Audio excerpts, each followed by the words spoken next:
नमस्कार प्रणाम भैया लोग। हम राइटर धनेश धड़कन स्वागत करता नहीं रउआ लोग के अपन यूट्यूब चैनल में। तो हाँ भैया लोग, आज कुछ रउआ लोग खातिर अलग लेके आयल बनी। बोल बम के मेटा लेके आयल बनी भैया लोग। थ्रेसर से भूसा निकल रहा है, यही ट्रैक पर लेके आयल बनी भैया लोग। बहुत ही मस्त सॉन्ग बा, बहुत ही हिट बा। अगर अच्छा से गाम तो मार्केट में बहुत अच्छा बाजी, बहुत अच्छा रिस्पॉन्स लिया। तो चलिए भैया लोग वीडियो स्टार्ट करल जाओ। तो एक बात और कहें भैया लोग, अगर वह सिंगर बानी, सिंगर बनल चाहता नहीं तो हमारे चैनल से जुड़ जाइए। कैसे कि सिंगर से रिलेटेड वीडियो लेके आते रहे नहीं, डेली नया नया मेटा लेके आते रहे नहीं। गाना कैसे लिखल जाला, गाना में तुकबंदी कैसे मिलावल जाला, सब बताए नहीं भैया लोग। तो हमारे चैनल के सब्सक्राइब कर लिया, बेल आइकन कॉल करके घंटी के दबा दी। तो चलिए भैया लोग वीडियो स्टार्ट करल जाओ। तो चलिए भैया लोग, रउआ लोग के एक बार पहले पढ़ के बता दी, बाद में डेमो गा दें भैया लोग। आइल सावन के पावन महीना, गांजा चिलम में भर के रोजीना। दो बार आई भैया लोग। आइल सावन के पावन महीना, गांजा चिलम में भर के रोजीना। लेके भोला जी के नाम यारवा सुबह और शाम। इहो दो बार आई भैया लोग।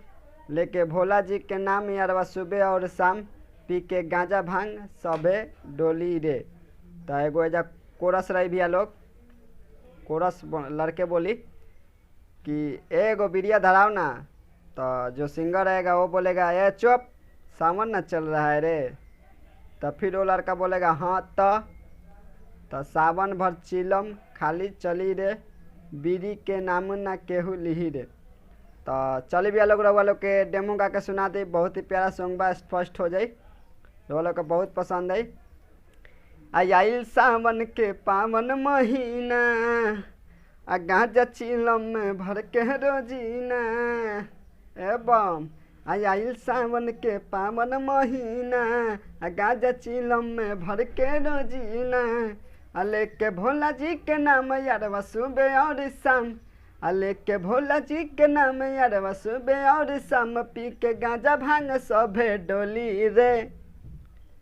एगो बिरिया धराओ ना। चुप, सावन न चल रहा है रे। तो हाँ तो सावन भर चिलम खाली चली रे, बीड़ी के नाम न केहू लिही रे।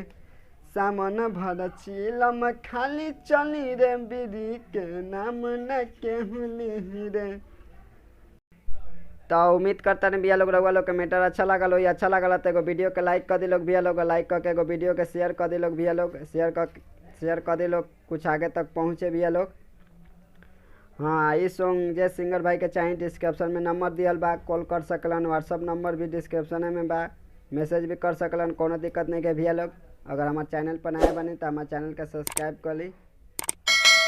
तो चलिए मिलल अगला वीडियो में, तब तक बाय, जय हिंद।